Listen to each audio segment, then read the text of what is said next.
Hola chicos, buenas tardes, espero estén muy bien, perdón, buenos días, espero estén muy bien, que estén teniendo una buena mañana. Eh, Hoy estamos iniciando pues esta segunda clase del segundo momento y la idea de hoy es ya adentrarnos en lo que sería los contextos educativos en particular y el rol del educador físico dentro de estos contextos. Entonces, pues hoy vamos a estar desarrollando una actividad muy interesante. Mientras se conectan el resto de compañeros, pues voy a estar, como siempre, haciéndoles un saludo a algunos de ustedes, a ver cómo están. Eh, Jenny Jimena Capador, ¿cómo estás hoy?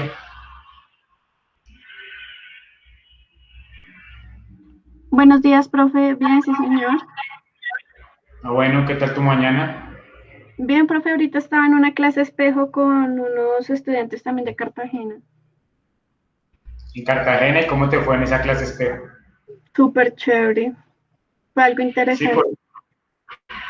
Pues ¿por qué? estos estudiantes, digamos, se ve que tienen muchísima, o bueno, tenían mucha apropiación del tema y se desenvolvieron muy bien y pues no son como tan tímidos como nosotros. Eso ¿No logré, son tan qué? tan tímidos como nosotros. Ok, ¿y qué materia era?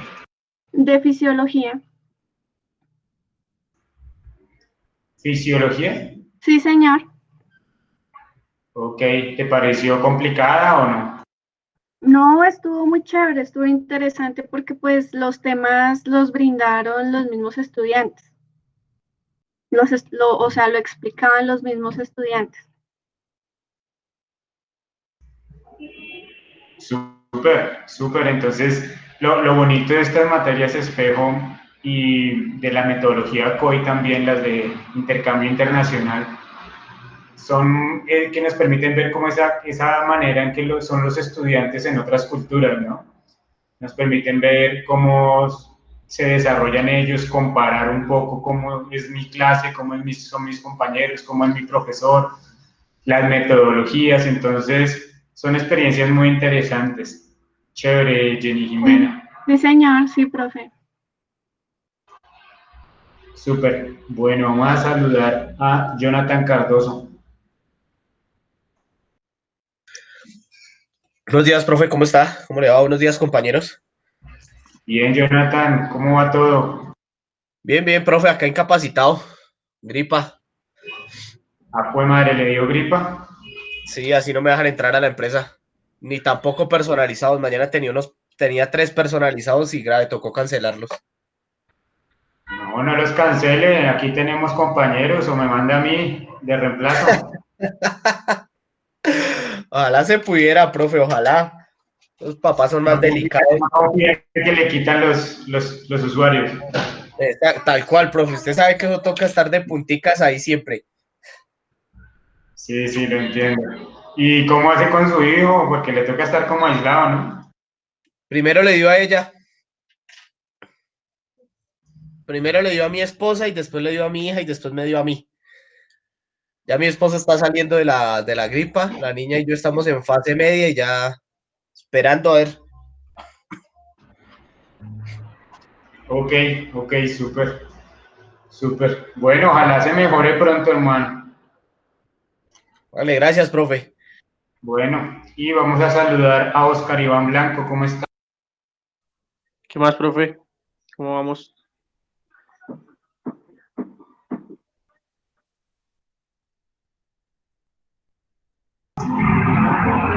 Oscar, ¿cómo va tu mañana? Cuéntanos qué hiciste en la mañana. Bien, profe. Salí a hacer ejercicio un rato y ya entrar a clase. ¿Qué hizo de ejercicio? Qué bien, lo felicito. Pocos me dicen, profe, esta mañana hice tal rutina, profe, yo hice flexibilidad. Eso me parece interesante. ¿Qué hizo hoy? No, montar bici, profe. Bici. Hasta patio sí me volví. Hasta patio no le creo. 6 de la mañana. ¿Cuánto se demora subiendo? Y me toca mirar el Strava. Pero ya miro y le digo, profe.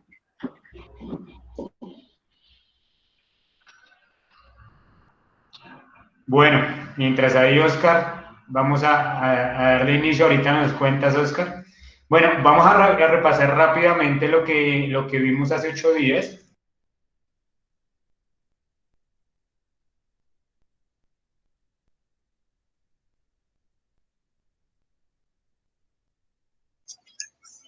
Profe, tienes el micrófono apagado.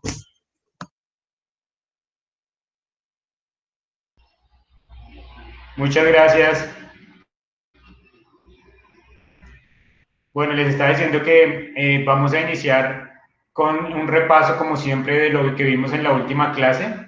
Hace 8 días hablamos sobre ya los contextos educativos en los cuales el licenciado de Educación Física se desenvuelve, se desempeña, y en esos contextos, ¿cuál es ese rol que tiene el educador físico actual, moderno, del año 2020, del siglo XXI?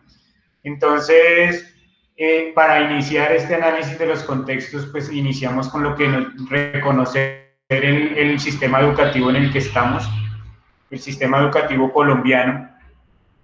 Y en el sistema educativo colombiano lo que primero revisamos fue cuál es esa definición que tenemos de educación en Colombia, que obviamente hay muchos matices de esa definición, perspectivas filosóficas, perspectivas pedagógicas, pero esta es la que nos da el sistema educativo colombiano y es la que debemos apropiar en la medida en que estemos obviamente trabajando en este país. Entonces, la educación para Colombia es un proceso de formación permanente que busca potenciar el desarrollo personal, social y cultural del individuo.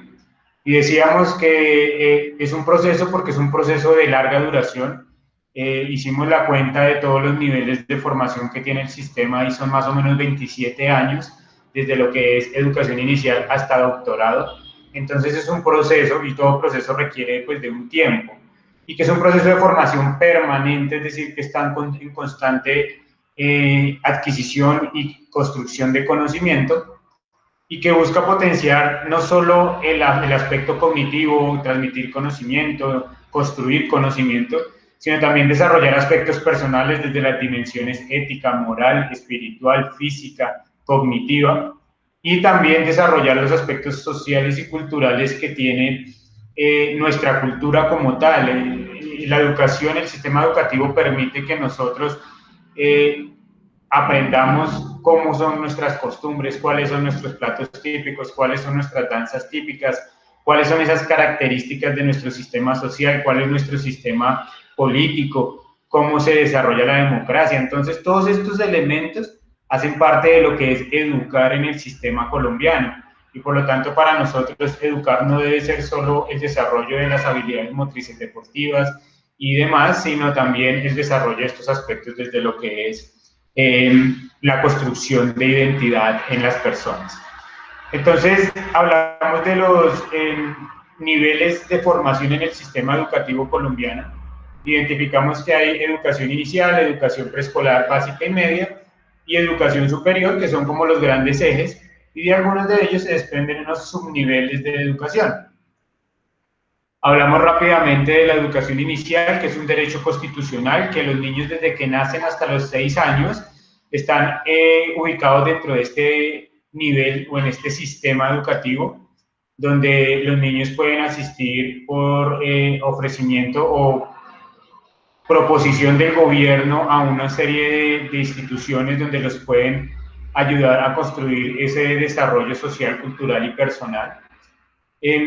Dijimos que hay unas actividades rectoras a trabajar con la educación inicial, que son el juego, el arte y la literatura, y que a diferencia de otras poblaciones, todo lo que hagamos con los niños en estas edades debe estar basado particularmente en el juego, el arte y la literatura, y no debemos hacer clases como tan estructuradas, tan rígidas, tan muy de lo que hemos aprendido en la universidad, sino que tenemos que adaptarlas a lo que es el juego para que el niño se sienta identificado con las metodologías. Denme un segundo, por favor. Ay, ¿qué pasó?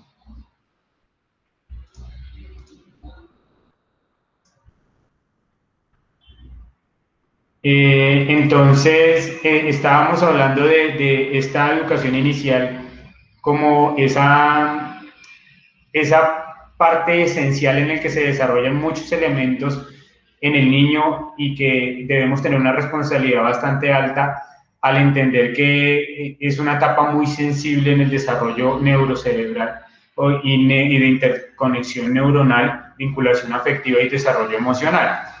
De ahí pasamos a entender un poco qué era la educación preescolar básica y media.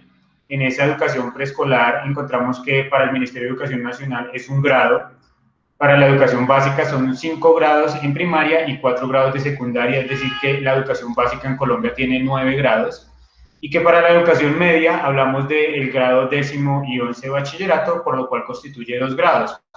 Entonces, si se dan cuenta, todo lo que es la educación preescolar básica y media comprendería 12 grados, es decir, 12 años de estudio o de asistencia al sistema educativo colombiano. De ahí pasamos a la educación superior. Hace 8 días en la última clase hablamos un poco de esto, estamos simplemente recordando y activando eso que adquirimos la semana pasada. Denme un segundo, por favor.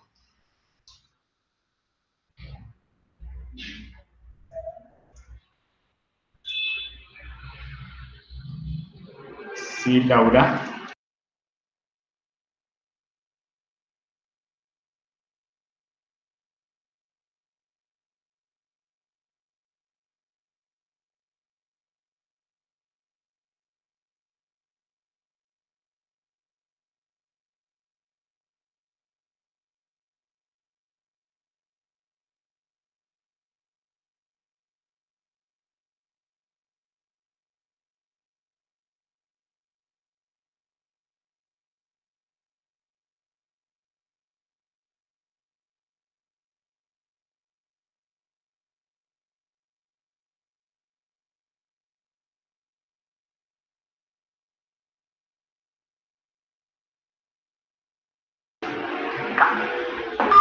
Disculpen, chicos, ya van a entender por qué estoy haciendo este un poco de interrupción.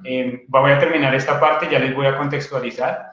Entonces, dijimos hace 8 días que teníamos en la educación superior diferentes niveles: el nivel técnico, tecnológico, universitario, especialización, maestría y doctorado, y que estos niveles de la educación superior tienen un tiempo mínimo de estudio o de desarrollo académico que pues le va a permitir a cualquier persona adquirir su título dentro de estos niveles de la educación superior.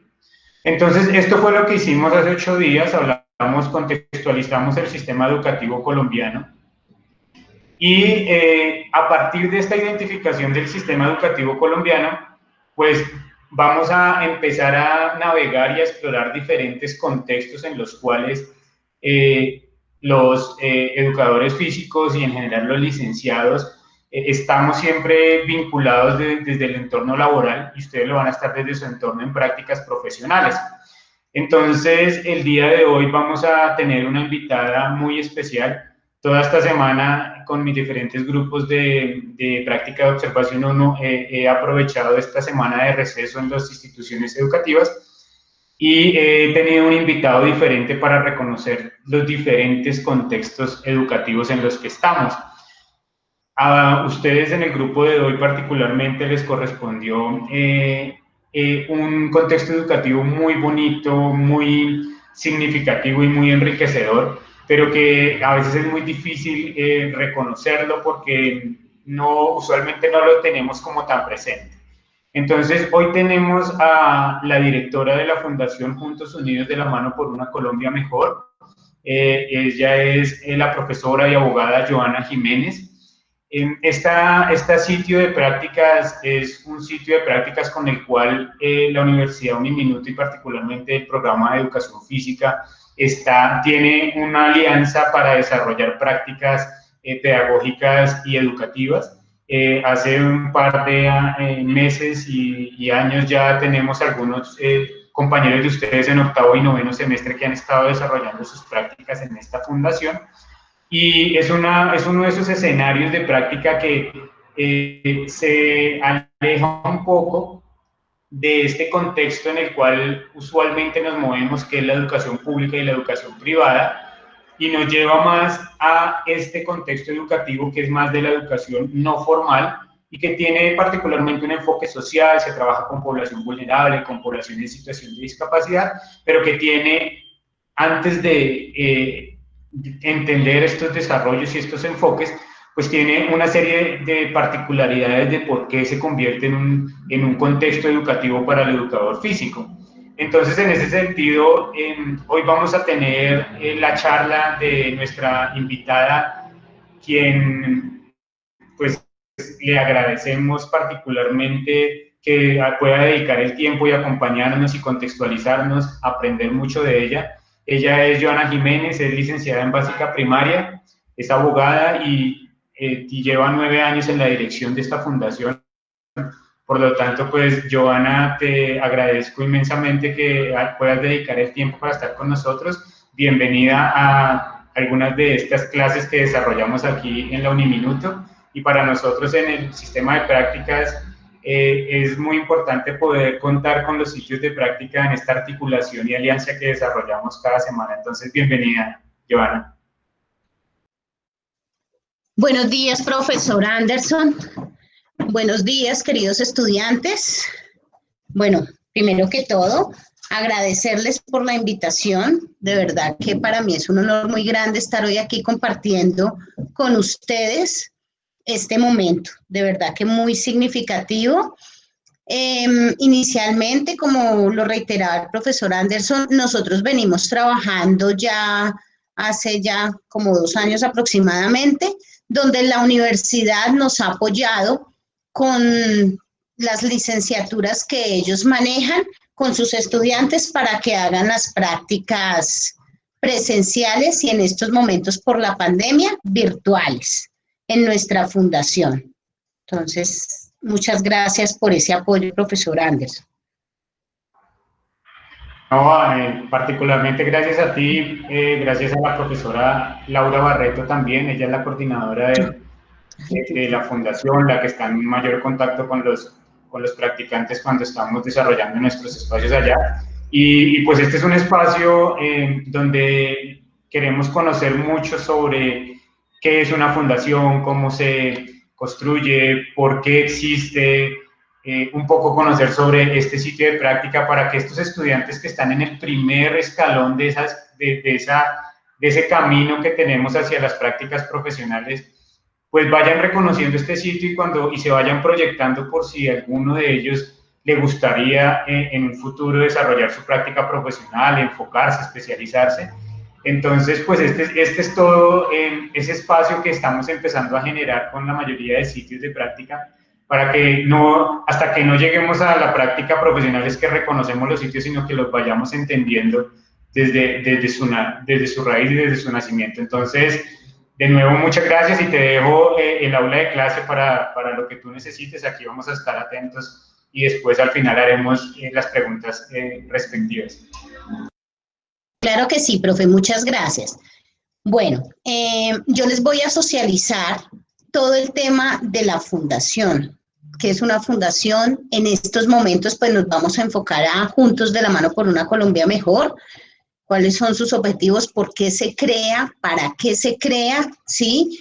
¿Y qué tiene que ver el proyecto educativo que estamos manejando en la actualidad? Bueno, la fundación básicamente, la fundación es una entidad sin ánimo de lucro, ¿sí? ¿Qué quiere decir esto? Su nombre lo indica, que no tenemos ganancias comerciales, sino solamente hacemos labor social. Las fundaciones, en el caso de la Fundación Juntos de la Mano, la fundación se crea en el año 2011. ¿Cuál es el procedimiento para crear una fundación? Lo primero que tú tienes que tener en cuenta para crear una fundación es el tema social, que realmente exista vocación social para esto, porque una fundación funciona únicamente con gestión. Si tú no haces gestión con la fundación, no la puedes sostener, porque como les decía anteriormente, es una entidad sin ánimo de lucro.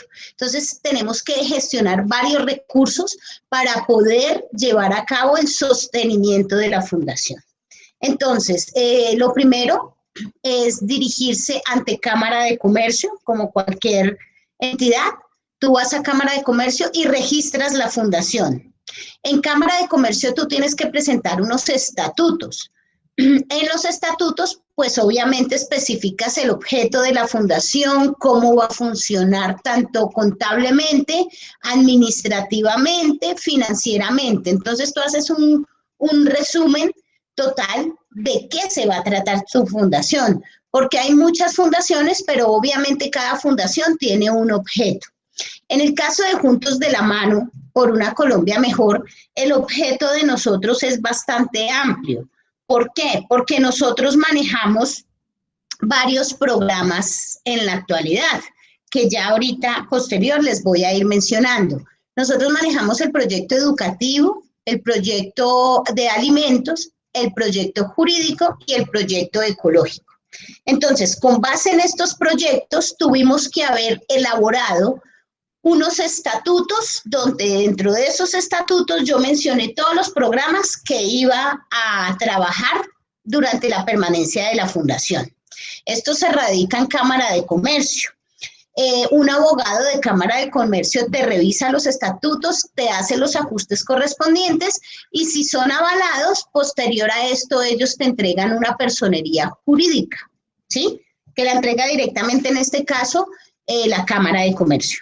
Cuando tú ya tienes este permiso por la Cámara de Comercio, tú tienes que presentar la Cámara de Comercio y todos los documentos a la Alcaldía Mayor. Nosotros, todas las fundaciones, las vigila, hablando de Bogotá, las vigila la Alcaldía Mayor de Bogotá. Entonces, ¿qué sucede? Que cada año tú tienes que presentar unos informes financieros, hablamos de estados financieros, hablamos de informe de gestión, todas las gestiones que se hacen durante el año se recopilan y en abril de todos los años tenemos que entregarlas a la Alcaldía Mayor de Bogotá. La Alcaldía Mayor de Bogotá verifica que efectivamente tú no vayas a tener movimientos extraños porque desafortunadamente las fundaciones se crearon, muchas fundaciones se crearon de papel y muchas personas malintencionadas lo que hicieron fue jugar con el tema de lavado de activos. No sé si en algún momento ustedes escucharon que las fundaciones como reciben donaciones, entonces se prestaron fue para lavar activos. Entonces, por eso este control tan grande en la Alcaldía Mayor con los estados financieros, verificando que efectivamente tus ingresos sí nazcan del tema social y no del lavado de activos ni de otros movimientos. Eso por ese lado. Para ser fundación también nosotros tenemos que hacer un proceso ante la DIAN. Anteriormente, las fundaciones, cualquier persona ponía una fundación, pero simplemente era de papel y gestionaban recursos, pero esos recursos nunca los entregaban a los niños, a los abuelitos, a las personas que tenían que ser dirigidos, sino sencillamente cogían esos recursos para enriquecerse en ellos directamente.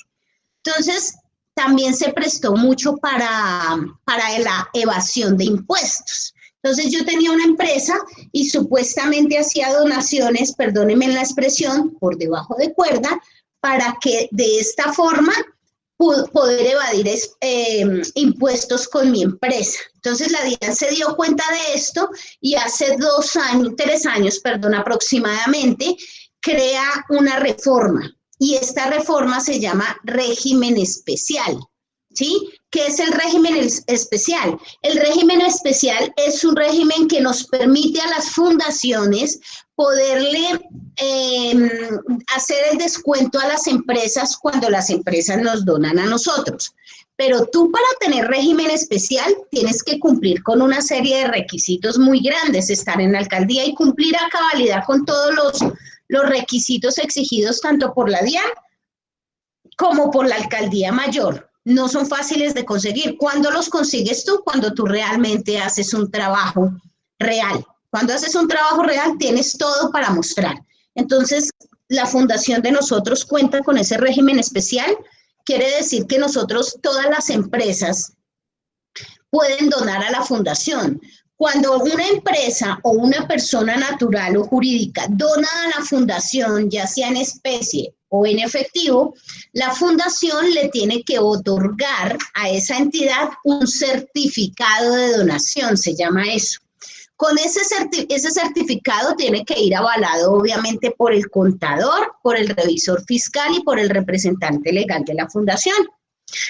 Cuando ya uno expide ese certificado, se lo entrega a la empresa. Con ese certificado, la empresa tiene el derecho a que la DIAN le descuente el 25% del total de sus impuestos anuales. ¿Ves? Entonces, eso es una responsabilidad social que existe y es por eso que las empresas donan mucho. Esa es la figura como en la parte administrativamente hablando. Ya cuando tú tienes esta documentación total, cada año tienes que ir a la DIAN, tienes que ir a la Alcaldía Mayor y presentar todos estos documentos para que ellos te generen a ti un certificado como un paz y salvo, llamémoslo así. Entonces, si yo quisiera ir al Estado y pedir un contrato, o si yo quisiera ir al exterior y pedir recursos, etcétera, a mí me van a decir que la certifica de que usted de verdad tiene todo al día. El certificado que me expide la Alcaldía Mayor. Ese es el certificado que me avala de que yo estoy a paz y salvo, de que no debo ninguna documentación y que estoy en regla con estas entidades. Esto hablando de la parte legal. Ya cuando tú tienes todo el tema legal, pues efectivamente en el caso de nosotros empezamos a funcionar en Casuca. No sé si ustedes han escuchado, conocen. Casuca queda en Suacha. Nosotros trabajamos en un barrio que se llama Julio Rincón. Realmente zonas muy vulnerables. ¿Por qué? Porque efectivamente hay muchas personas vulnerables. Te hablo de niños, de jóvenes, de madres cabeza de familia y de adulto mayor. Son personas que muchas veces están olvidadas por el Estado. En estos momentos el Estado colombiano sí ofrece ayudas, no tengo nada en contra de eso, pero hay muchas personas que están invisibles para el Estado. Entonces, cuando llegamos nosotros a Casuca, nos encontramos con una realidad, primero, de alimentación. Muchas personas de verdad no tenían el recurso total, el mínimo vital de sus alimentos. Entonces, entramos allí y creamos un comedor comunitario. Pero ojo, este comedor no lo creamos con el Estado. ¿Por qué? Aquí hay otra limitante muy grande. Pero si es que el Estado tiene comedores, claro que sí, tiene comedores.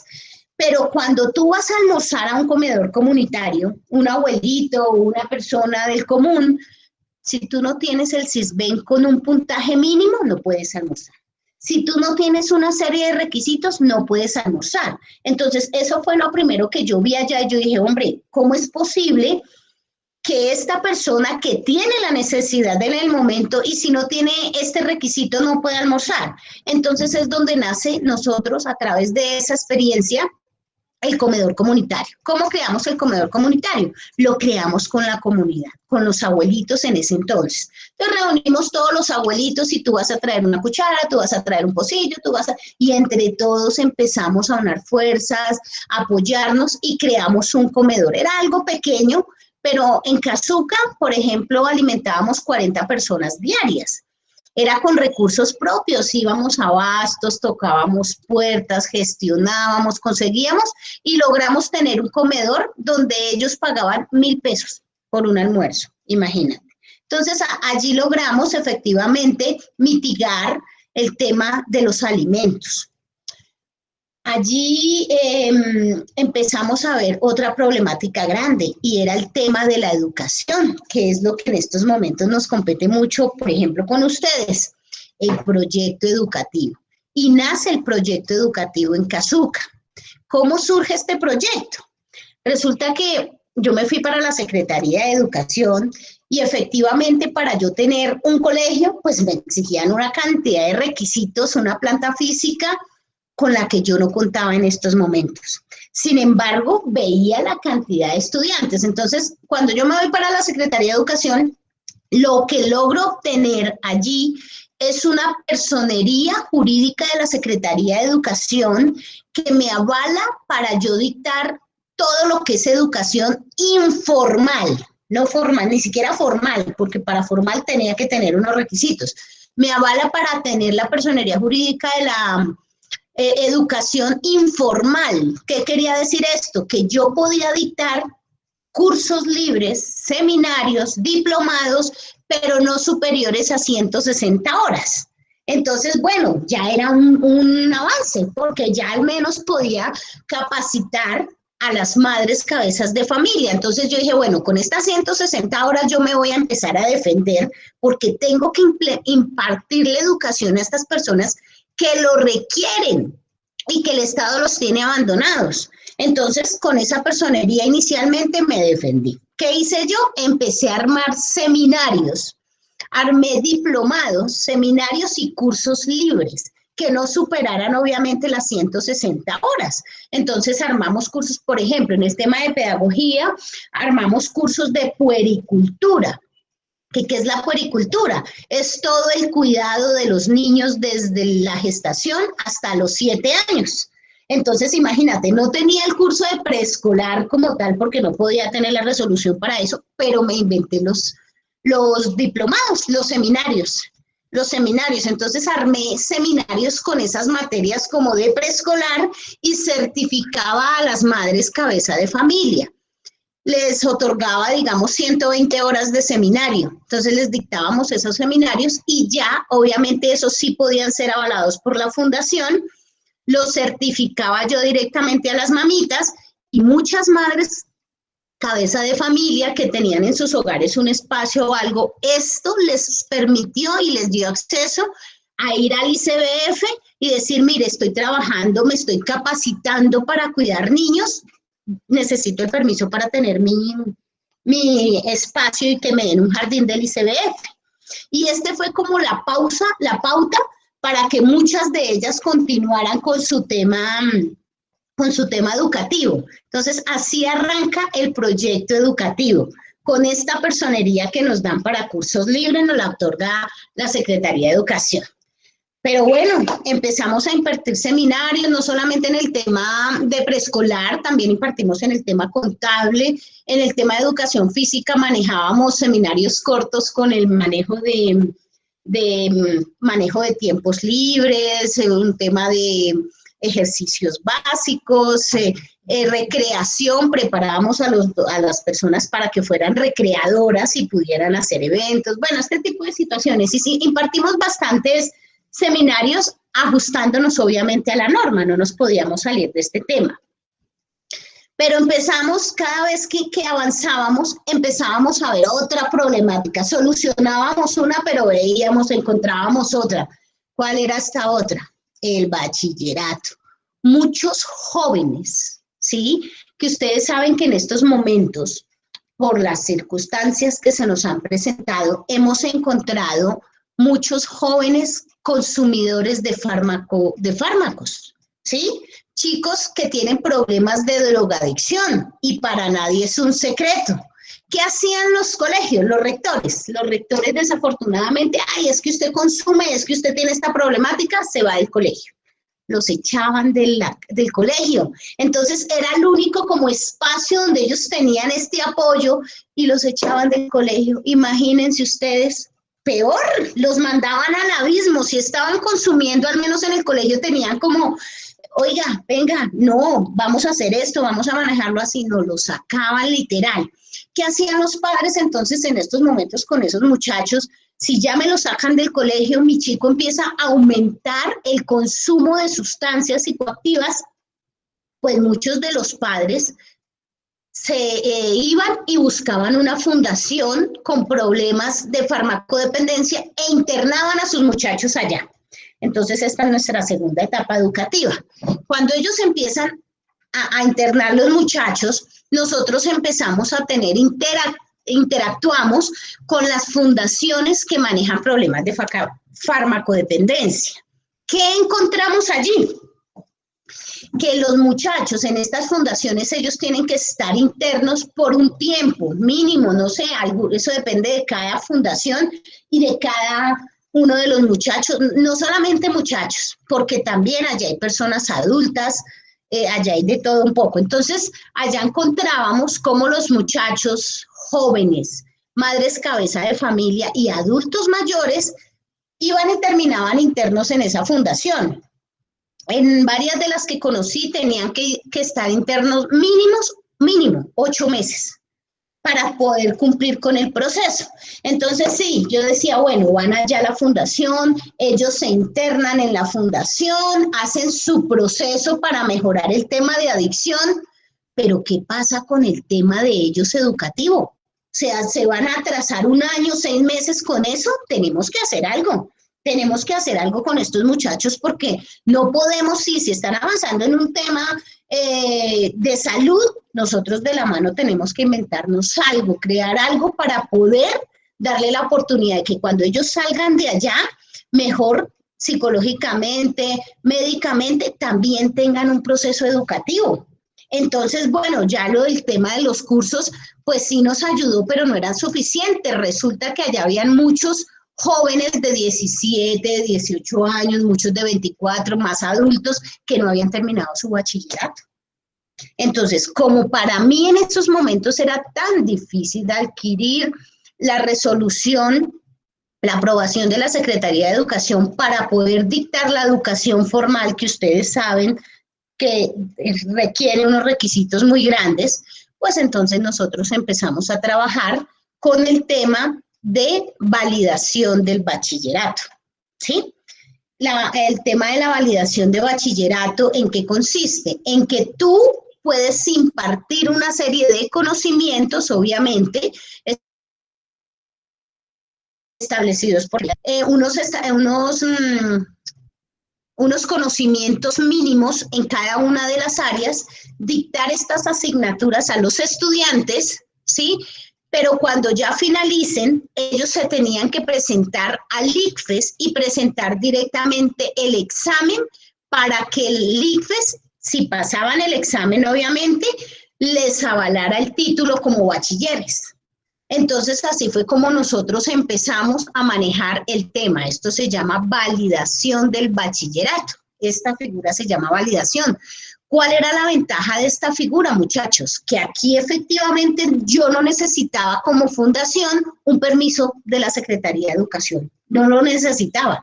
Entonces, ¿qué nos permitió eso? Que nosotros como fundación íbamos a todas las fundaciones, a todas en general, algunas fundaciones que manejaban esta figura de farmacodependencia. Entonces, yo armé un grupo de docentes.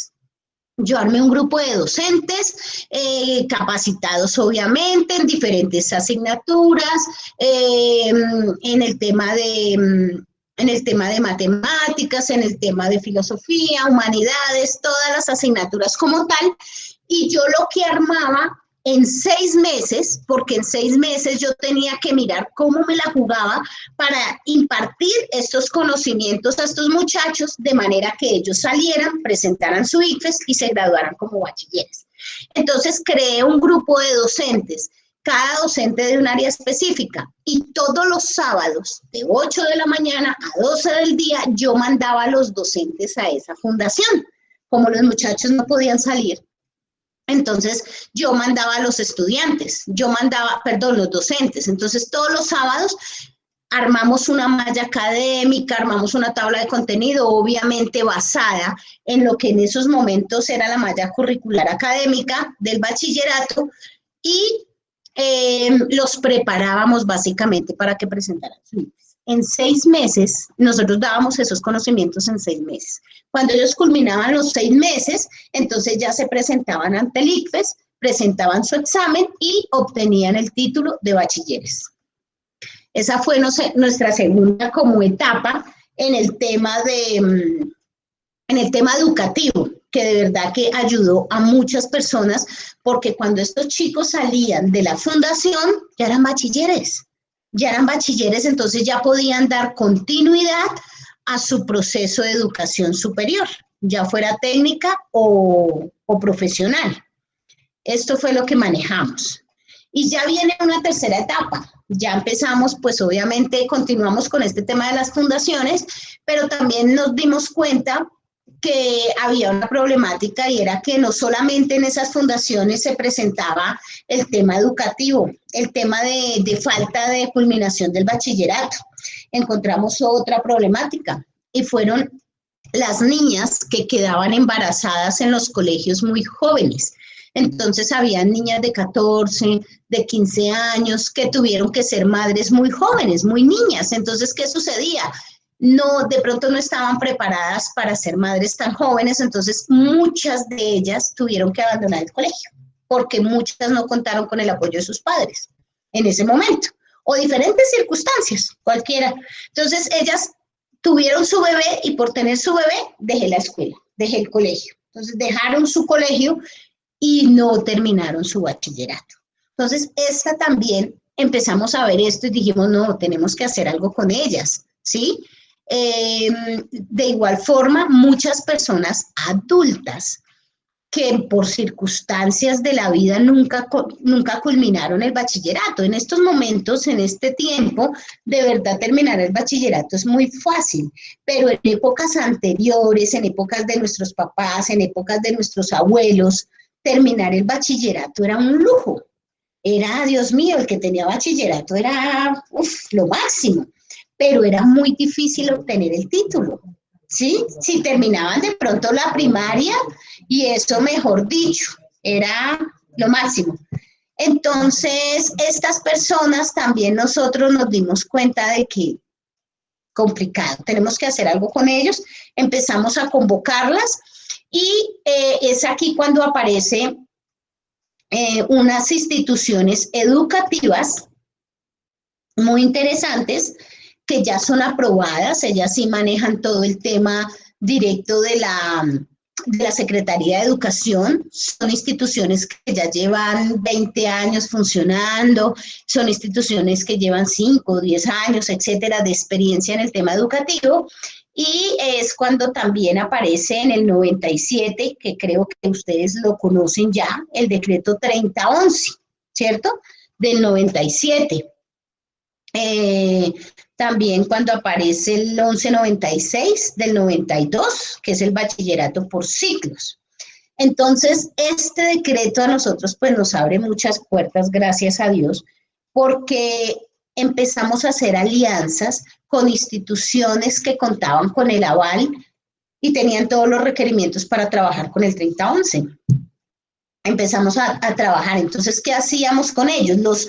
Esa institución nos avalaba los estudiantes que nosotros capacitábamos, ¿sí? Ya no para que terminaran como con validación, sino directamente ya terminaban y los certificaban, estudiaban en la fundación, hacían todo el proceso educativo como tal, con sus docentes, pero finalmente la institución que nos avalaba les hacía posterior, cuando ya habían finalizado todas sus asignaturas, les hacía un examen correspondiente de todo, de cada una de las asignaturas, los preparábamos con un pre-ICFES y ellos se graduaban, pero ya sí se graduaban en la fundación con el título, como bachilleres académicos. Entonces ya allí empezamos cada año a generar una promoción de bachilleres, de madres cabeza de familia, de adultos mayores. De verdad que fue un éxito esto, porque ¿qué ha permitido este tema educativo en la fundación, muchachos? Que muchas personas logren culminar ese sueño. Miren, uno a veces dice, ay, pero usted no es bachiller. No, muchas veces es por tema económico, porque es que si yo les hablo de una mamita, de una niña madre cabeza de familia, la niña ya tiene un hijo. Y si tiene el hijo, pues para ella en esos momentos su prioridad es velar por el bienestar económico, emocional, físico de su hijo. Su hijo se convierte en una prioridad para ella. Ya ella como madre pasa a un segundo plano. Entonces, si yo voy a trabajar y me gano un salario mínimo, hombre, el arriendo, los servicios, el colegio, todo para mi hijo, para mi familia. Y si de pronto me consigo algo para el bachillerato. Entonces, acá viene un tema muy importante y es donde nosotros como fundación, aparte de conseguir todos estos convenios para poder llegar a estas personas, es también el tema económico. Porque bueno, esto que yo hago lo hacen muchos colegios a nivel de Bogotá, Joana. Entonces, ¿cuál es la diferencia? ¿En qué le marca la diferencia si hay miles de colegios con esa misma modalidad? Claro que sí, los hay. Tienes toda la razón. En todo Bogotá, en todo a nivel nacional existen. Pero lo que marca la diferencia con nosotros es que nosotros, primero que todo, vamos a donde está la necesidad de la persona. Cuando te hablaba de las fundaciones, yo no hacía venir y trasladar a los muchachos hasta donde estaba la fundación, sino nosotros llegábamos hasta allá, hasta donde estaban las personas y tenían la necesidad para brindarles la educación. Alguna vez en Kennedy, nosotros estábamos ubicados en Suba, y en Kennedy había un grupo de adulto mayor, de abuelitos, imagínense, abuelitos que no pudieron terminar su bachillerato. Entonces, no, profe, ¿cómo nos vamos a dirigir hasta Suba? Tienen toda la razón. Yo les decía, nos vamos a conseguir un salón comunal, conseguimos unas sillas, conseguimos un tablero, organizamos todo el tema y yo mando a los profesores hasta acá. Porque tenemos que ir a buscar la necesidad de la gente para que no existan excusas de que yo no pude terminar el bachillerato.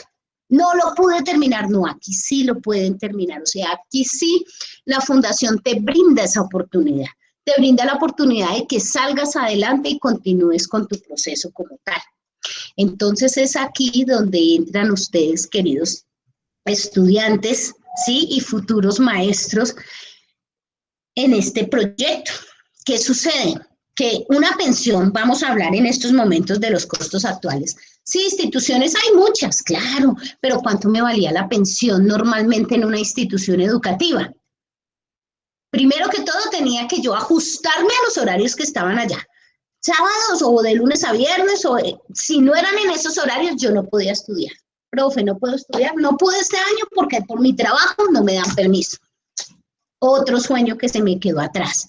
Entonces, mirando ese tipo de situaciones, nosotros nos ajustamos a los horarios de las personas. Entonces, si hay personas que solamente pueden estudiar los domingos, pues vamos a abrir un grupo los domingos, muchachos. Entonces, abrimos un grupo los domingos y vamos a empezar a dictar clase de 8 a 12. ¿Por qué los domingos? Todo el mundo, pero los domingos, profe, los profes me decían, y yo, claro, los domingos, porque no es que los domingos es cuando la gente puede estudiar, es cuando la gente le queda la disponibilidad y tenemos que mirar y ayudarlos a ellos.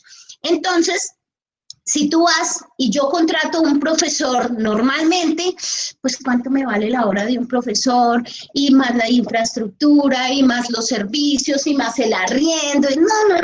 No pude abrir el tema. No, tenemos que buscar recursos y formas para lograr ayudar a estas personas. ¿Cómo lo hicimos? Bueno, tenemos una universidad muy hermosa que se llama la Uniminuto, ¿sí? Unos profesores súper pilos que hacen parte de este proyecto y se unen a nuestra causa. Entonces es cuando tocamos puertas, universidades, vengan, colabórenos, tenemos este proyecto. Obviamente siempre tiene que haber un profesor de planta, claro que lo hay, pero entonces ya no voy a necesitar tantos docentes para dictar la práctica porque ya tengo el apoyo de la universidad. Las facultades de educación de la Uniminuto nos facilitan a sus practicantes, ¿sí? Son estudiantes que ya cuentan con una experiencia y efectivamente se están preparando. Estos chicos entran a ser parte de nuestro proyecto educativo. Y como a ellos no tenemos que pagarles un dinero por una hora, entonces, ¿qué nos permite esto? Que nosotros podamos darles unos precios asequibles a nuestros estudiantes para que puedan acceder a la educación. ¿Cómo les parece? Adicional a esto, si tú vas a una institución común y corriente, te van a cobrar 70, 80, 90 mil pesos mensuales. No los tengo, no puedo estudiar. ¿Sabes cuánto pagan acá de pensión? Acá pagan 40 mil pesos mensuales, muchachos. Imagínense, 40 mil pesos mensuales. Y si tú no tienes los 40 mil mensuales completos, no importa, puedes ir aportando 1.000 pesitos, 2.000 pesitos, abonando hasta que completes tus 40 mil pesos. ¿Ves? Entonces, es una forma de nosotros poderles colaborar a toda esta gente que a gritos dice, hey, yo quiero continuar, yo quiero seguir estudiando, pero necesito una oportunidad. Aquí nosotros la estamos brindando. Aquí nosotros la estamos brindando. ¿Qué sucede? Cuando recién llegan los muchachos, empezamos con la Uniminuto, pues obviamente teníamos que hacer un acompañamiento, empezar a decirle a los muchachos, bueno, aquí trabajamos así, trabajamos así. Entonces decían al principio, no, profe, es que muchos, la práctica es solamente de pronto venir y mirar al profesor principal. Y bueno, profe, venga, yo lo acompaño, me siento acá y miro al profesor cómo dicta la clase. Y ya, esa es mi práctica. Entonces yo hablaba con los profesores que los dirigen a ustedes y yo les decía, profe, aquí yo no puedo hacer eso. Aquí yo no puedo hacer eso porque yo, para traerme un estudiante, en ese tiempo estaba en presencial, para traer un estudiante y que se siente y se ponga a ver la metodología del profesor, ahí no hay nada. Pues respetando obviamente la metodología que manejan ustedes, pero realmente uno, ¿cómo adquiere la experiencia? Estando en la práctica real. Aquí tú vienes a hacer la práctica, pero aquí tú no vienes a sentarte y a mirar lo que hace el profesor. Aquí tú vienes y estás con tu grupo real, te sientas con tu grupo y trabajas como docente en tu grupo. Los muchachos de educación física con los que hemos trabajado, el profe Anderson, hemos tenido una experiencia maravillosa, porque acá los muchachos, el profe Anderson les dice, bueno, ustedes se van para la fundación, pero ustedes saben, allá no es que solamente, ay, no, yo voy a trabajar solo con niños o solo con abuelos. No, acá hay de todo. Acá hay niños de todas las edades. A veces hay de 2, a veces hay de 10, a veces hay de 8. Hay jóvenes, hay madres, cabeza de familia y hay abuelitos. Entonces creo que los que están en estos momentos les ha tocado a algunos abuelitos, otros niños, etcétera. Entonces cuando ellos venían acá presencialmente, que ellos venían todos los días y otros los fines de semana, entonces a uno les tocaba enfrentarse 10 niños, 15 niños, profe, y al principio todos, obviamente, enfrentarme a algo que es nuevo para mí, que Dios mío, qué susto, profe, qué tal el niño se me caiga, qué tal, no, profe, yo no, pues es que ahí es donde está realmente la práctica tuya. Tú puedes tener una teoría magnífica y tú puedes tener unos conceptos súper claros, pero te vas a enfrentar a un grupo y tiemblas y te asustas y te da miedo y el tono de voz no te ayuda. Pues, ¿cómo lo vas a mejorar? Tú realmente adquieres un conocimiento práctico cuando te enfrentas a un grupo.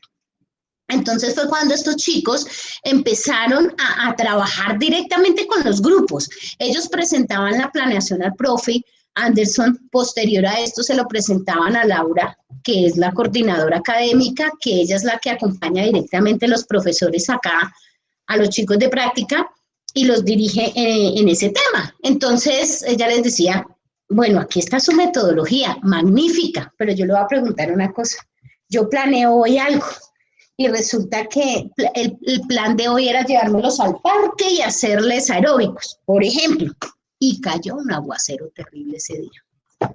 Cayó un aguacero terrible ese día, porque nos puede suceder y nos ha sucedido. Nos tocó quedarnos en la fundación, y en la fundación no hay patio ni nada para hacer la actividad que yo tenía planeada. Entonces, ¿me tocó no hacer práctica ese día? No, ahí es donde yo me enfrento como docente, mi creatividad, mi actitud. ¿Qué pasa si yo no tengo en estos momentos los recursos para la planeación que hice? ¿Se me acabó la vida? No, y más que llegó el profe ese día a verme, el profe Anderson. ¡No, qué susto! Entonces, no, es ahí donde nosotros como docentes tenemos que decir, bueno, me iba para el parque, llovió, y me vine para la fundación, no hay espacios, que me invento. ¿Cómo yo como docente de educación física busco la manera y soy recursivo para trabajar con estos niños o con el grupo que en esos momentos tengo? ¿Qué me invento? Entonces, es ahí donde está realmente la práctica, muchachos. Y aquí se han tenido que enfrentar los chicos a una cantidad de situaciones que ustedes no se alcanzan a imaginar. Entonces, cuando ellos ya llegan y se enfrentan real a la práctica real con los estudiantes o con los abuelos o con las mamás, es cuando dicen, realmente esto es lo mío, yo voy a ser docente porque es lo que me gusta. O muchos no, profe, como que la docencia no es lo mío, porque es ahí real el encuentro que tienen ustedes a la práctica real. En el tema de educación física, gracias a Dios hemos contado con estudiantes. El profe, yo creo que, mejor dicho, gracias porque nos ha mandado los mejores estudiantes de allá. Yo creo que los selecciona y los mejores los manda para acá, porque esos muchachos han tenido un desempeño increíble. Lo que les comento respecto a una vez que tuvimos una actividad, llovió durísimo, hasta granizo cayó, todo eso, y él estaba con unas madres cabeza de familia, iban a hacer unas actividades, les había mandado pedir palos de escoba, unos balones, eso, venían todos felices, y qué aguacero. Entonces nos tocó todos al salón, y yo, ¿qué va a hacer? Dijo, tranquila, profe, que yo ya tengo organizado. Pues se puso y les dio una charla de una charla para, como, ay, se me olvida el nombre, todo lo que tiene que ver con liderazgo y este tema. Yo no sé de dónde sacó eso, pero se puso a darles una charla, les hizo una dinámica en el grupo, participaron, hicieron, y todos felices. Entonces no hubo necesidad de ir al parque, porque hicimos la actividad acá en el aula. Entonces, ese es ese tipo de situaciones la que nos obliga a nosotros por las circunstancias que tenemos. O sea, son personas que no son, primero que no tienen los recursos económicos para cumplir a cabalidad para. Entonces, nosotros contamos con el apoyo de ustedes como docentes para que nos apoyen con estas personas. Y ha sido bastante significativo. Entonces, imagínense tener la oportunidad de ustedes hacer una práctica. Nosotros estamos beneficiando una cantidad de gente con el trabajo que ustedes hacen, que ustedes no se alcanzan a imaginar.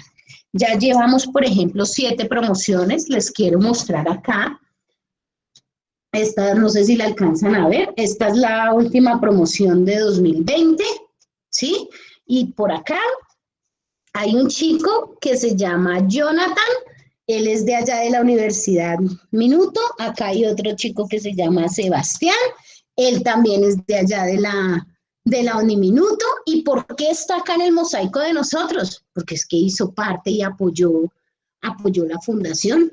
Entonces ellos hacen parte de nuestro equipo de trabajo. Hay que darles realmente la importancia que ustedes se merecen, porque es que si no fuera por el trabajo que ustedes hacen y el sacrificio, porque yo sé que también muchos trabajan, que muchos tienen que hacer, mejor dicho, una cantidad de obligaciones, pero sacan el tiempo y se busca la manera de estar aquí, de hacerlo, de colaborarnos a nosotros, y no solo a nosotros, sino a estas personas que luchan día a día por salir adelante. Eso es realmente algo muy importante, tanto para ustedes como para nosotros. Entonces, eso es lo que yo les quería comentar como en el tema educativo, que es realmente lo que nos interesa en estos momentos, es lo que hemos trabajado hasta el momento, es lo que venimos haciendo. En la actualidad contamos con 7 promociones, hace un mes exactamente, graduamos nuestra 7ª promoción de bachilleres. Si Dios quiere, ya en diciembre graduamos la próxima, donde ustedes van a ser partícipes. Mira, acá eso es una mesa directiva, y estas 2 profes también son de la Uniminuto. Son estudiantes, así como ustedes, pero hicieron la tarea y están en nuestra mesa directiva y nos acompañaron. Claro, el profe, una mesa directiva, pues no es que fuiste tú quien dictó la clase, fuiste tú quien acompañó a los docentes. Entonces son unas experiencias que, hombre, son prácticas y son muy significativas para nosotros. Esa es la experiencia, no sé si de pronto tengan preguntas. Joana, es muy significativo este testimonio, esta experiencia, esa pasión con la que nos cuentas.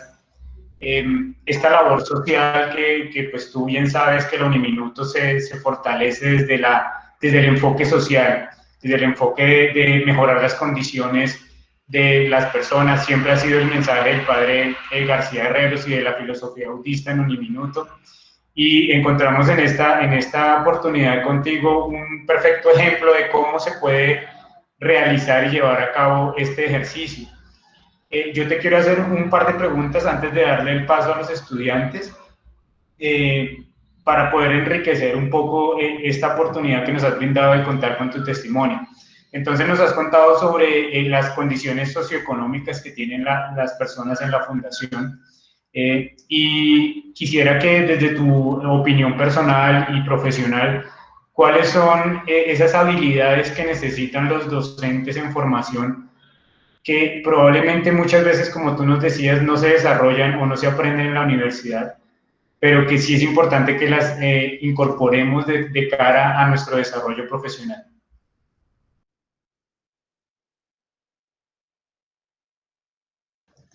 Bueno,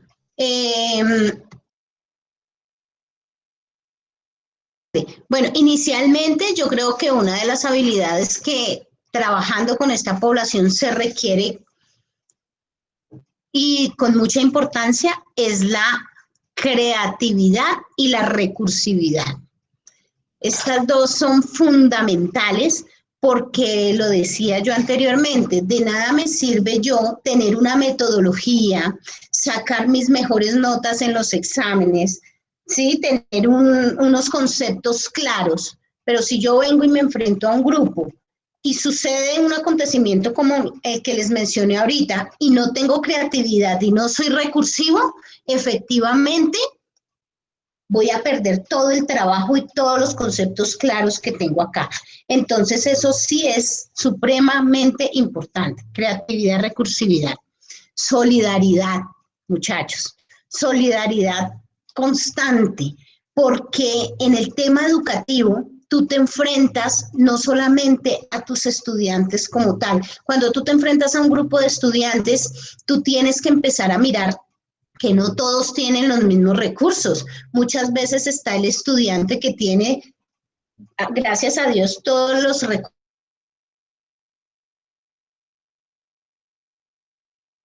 Otro día. Entonces yo como docente tengo que empezar a ser solidario, ¿sí? No solamente en el tema económico, obvio, sino en muchos aspectos, porque muchas veces entramos a juzgar. Ay, es que ese Juanito sí es perezoso, es que ese Juanito nunca pone cuidado, es que fulanito es bruto, porque así lo manifestamos y no nos damos cuenta que Juanito no presta atención, que Juanito no está concentrado todo el tiempo, no es porque no quiera, sino sencillamente porque en su casa nunca puede desayunar. Y esto le ha creado un inconveniente cognitivo. Eso no lo entendemos muchas veces, sino solamente señalamos. Entonces, eso es importante, solidaridad, compromiso, profe. Para esto se necesita ser comprometido, ¿sí? Yo conozco muchos docentes, pero muy pocos comprometidos con lo que hacen.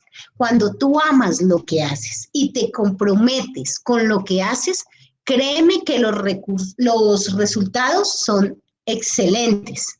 ¿Qué necesitamos también? Humildad. Humildad, eso es algo que se ha perdido muchísimo. Humildad no quiere decir ser pobres, ¿no? ¿Quién dijo eso? Humildad para con las personas, para con todos los que me rodean. Eso es bastante importante. Amor por lo que tú haces.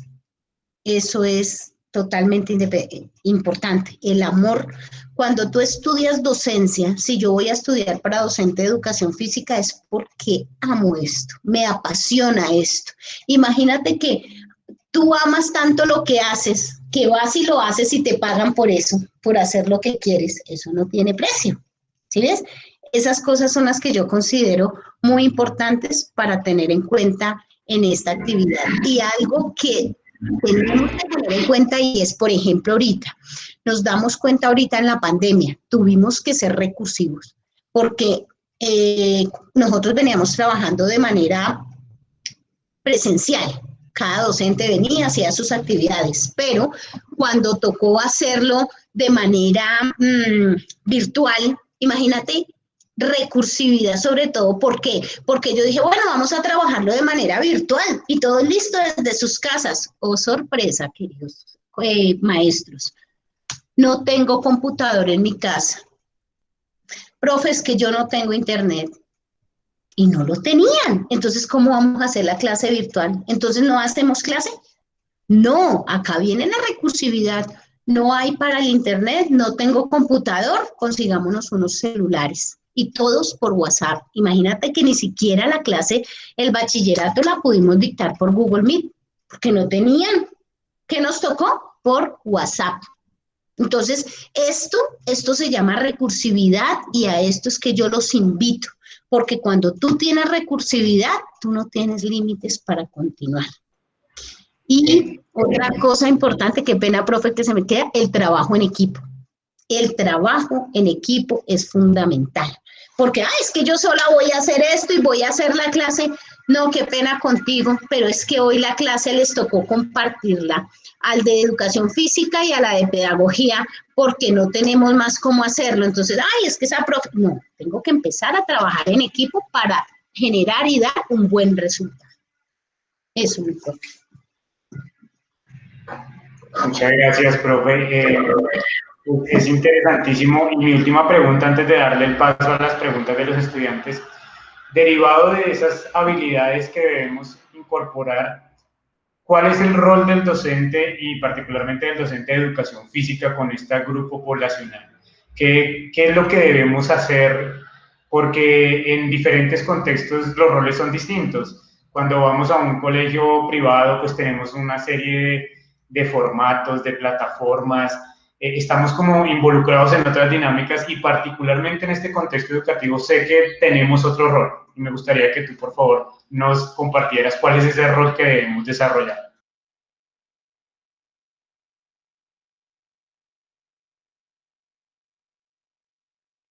Profe, Joana, tienes el micrófono apagado. Ya, qué pena. Vale. Aquí primero hay que tener en cuenta que nosotros manejamos poblaciones realmente vulnerables y no contamos con recursos. Entonces, a veces de pronto llega el profesor y dice, ay, profe, hay que traer un balón de fútbol. Se me ocurre. No hay balones de fútbol. Pero tenemos, entonces, es importante apoyarnos en el tema de los recursos. ¿Cómo lo hago? Aquí reitero nuevamente el tema de la recursividad. Siempre va a estar acompañándonos todo el tiempo, porque si yo voy a jugar fútbol con los muchachos y no cuento con un balón de fútbol, ¿cómo me invento yo como docente un balón de fútbol con material reutilizable, reciclable para manejarlo? Nos tocó hacerlo ayer. Nos tocó hacerlo, nos tocó hacerlo con algunos de los estudiantes del profe Anderson en este tiempo. Cuando vinieron los estudiantes, y oh sorpresa, tenían algo de fútbol, no sé qué iban a trabajar con el fútbol, y no había balón, no teníamos balones. ¿Y qué hicieron los muchachos, profe? Creo que tú lo viste, ellos cogieron periódico, y lo arrugaron con los estudiantes y cinta, hicieron un balón con papel, ¿sí ves? Y pudieron hacer su actividad de fútbol. Entonces, aquí es importante detectar primero lo que ustedes tienen que hacer. Clave es primero identificar el grupo que tienen y lo primero que van a encontrar es vulnerabilidad. Sea allá o sea acá en la fundación, no hay balones, profe.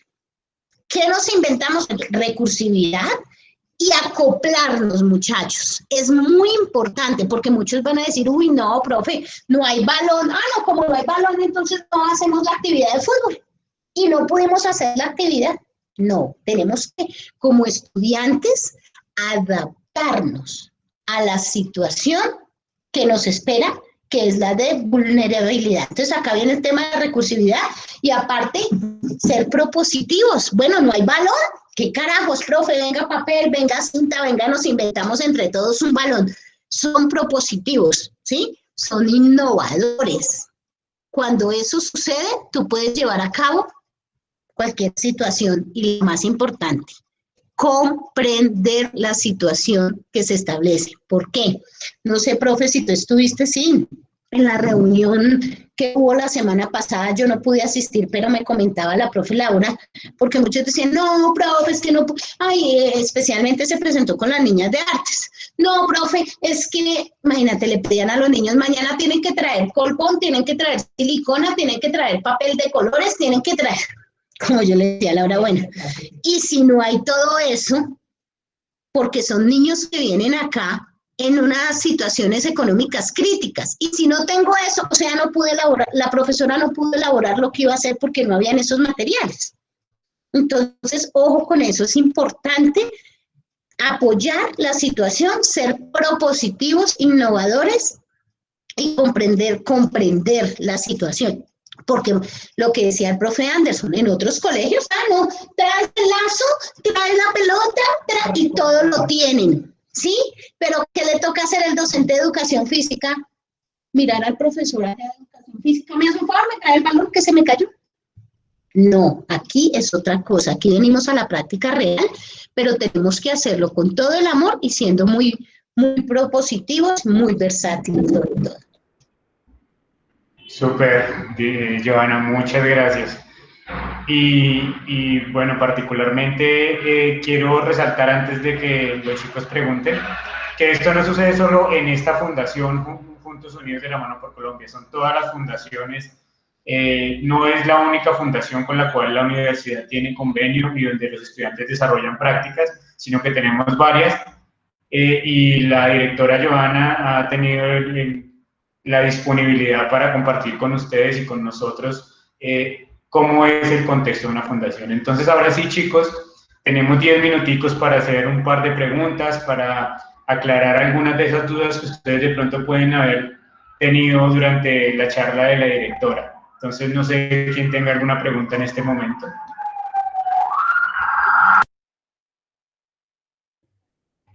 Profe, Johanna, primero buenos días.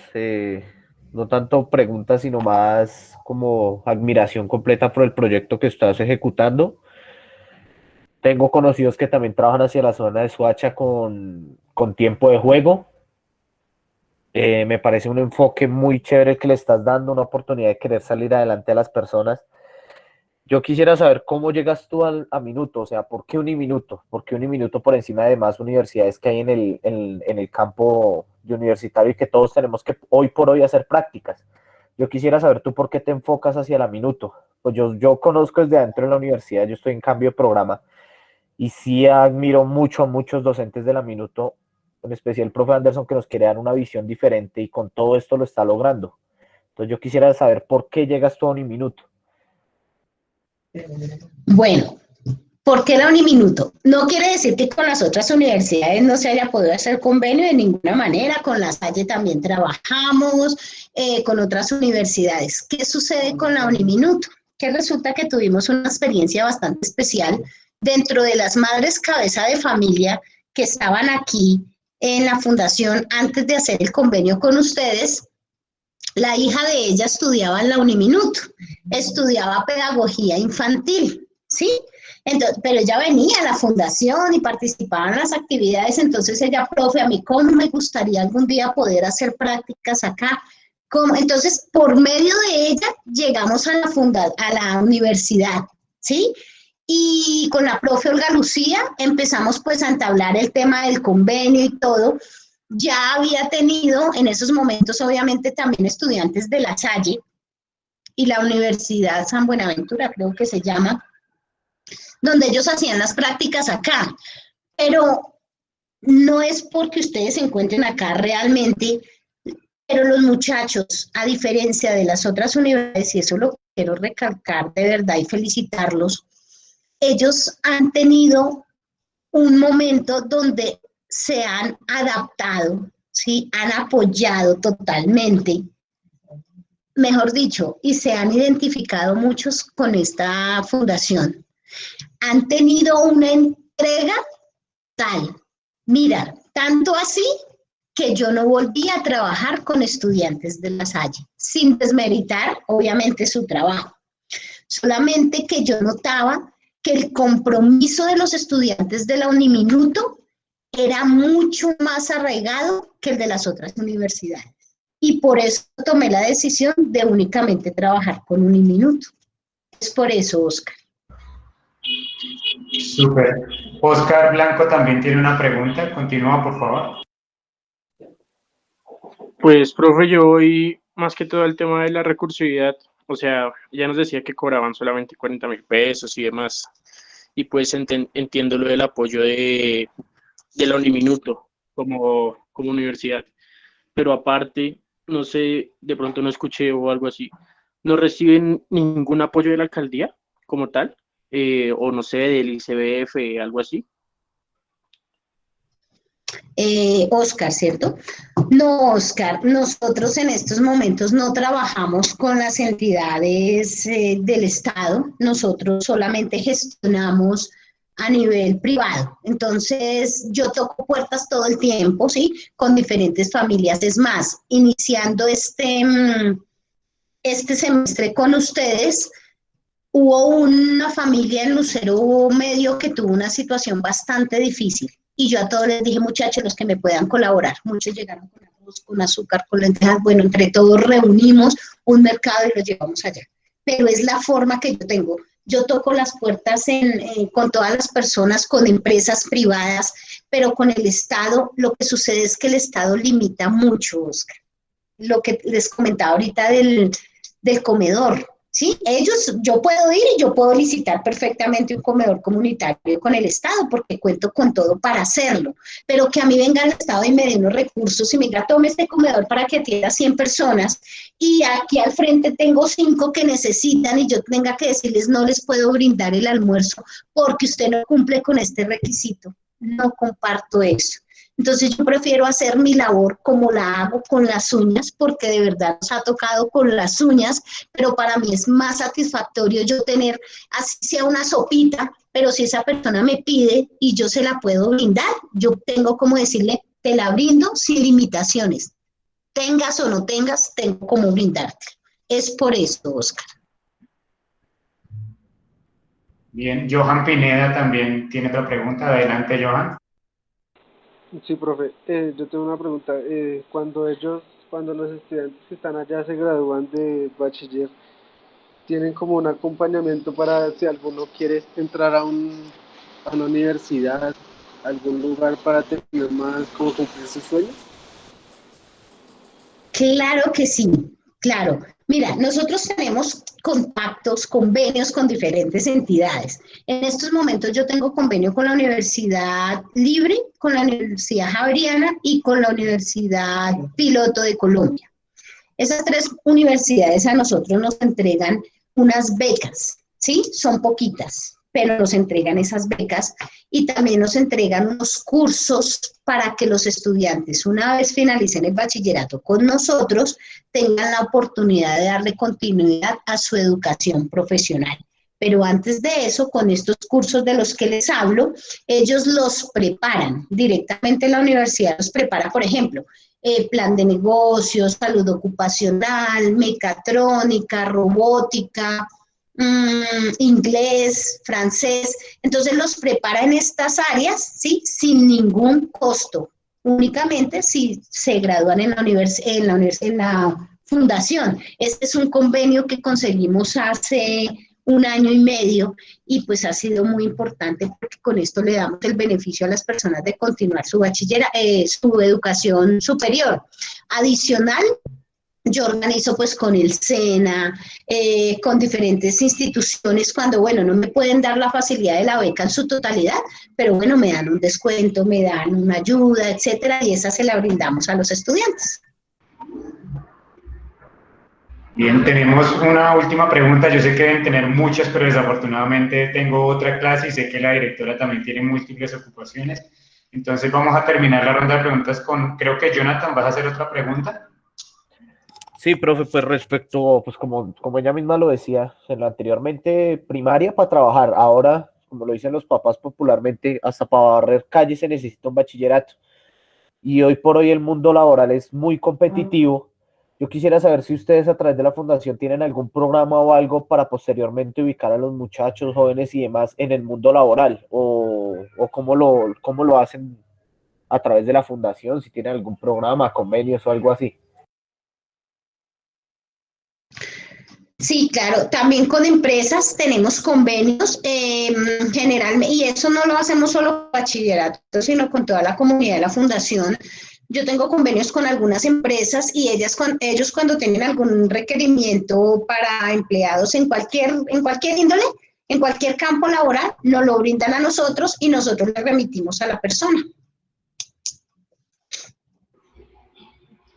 Bueno, yo creo que ha sido una charla demasiado significativa para los estudiantes, para mí, en general para la licenciatura en Educación Física. Es importante que estamos en tercer semestre y ya estamos reconociendo cuáles son estos escenarios, cómo es que son estos escenarios, y a partir de esta charla con la directora de la Fundación Juntos Unidos, de la mano por una Colombia Mejor, creo que logramos tener una perspectiva más amplia de cuál es ese campo laboral que nos espera, que no es solo graduarnos e ir a un colegio y de pronto tener todas esas facilidades de las que nos hablaba la directora, sino que también pues tenemos otros campos, situación de poblaciones en situación de discapacidad, lo que nos dice la directora, madres cabezas de familia.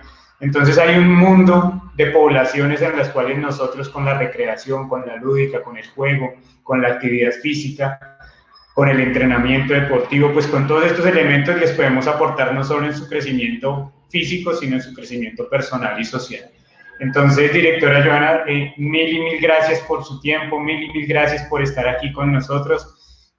Compartiré esta clase con el resto de mis grupos porque es muy significativa y espero en un futuro poder volver a contar con ustedes, con Laura en algún momento también, para que reconozcamos todos este maravilloso mundo que es la Fundación. Muchas, muchas gracias.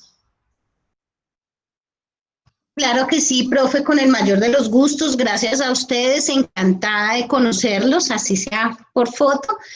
Bienvenidos, darles la bienvenida acá a la Fundación para sus próximas prácticas. Acá las puertas de la Fundación están abiertas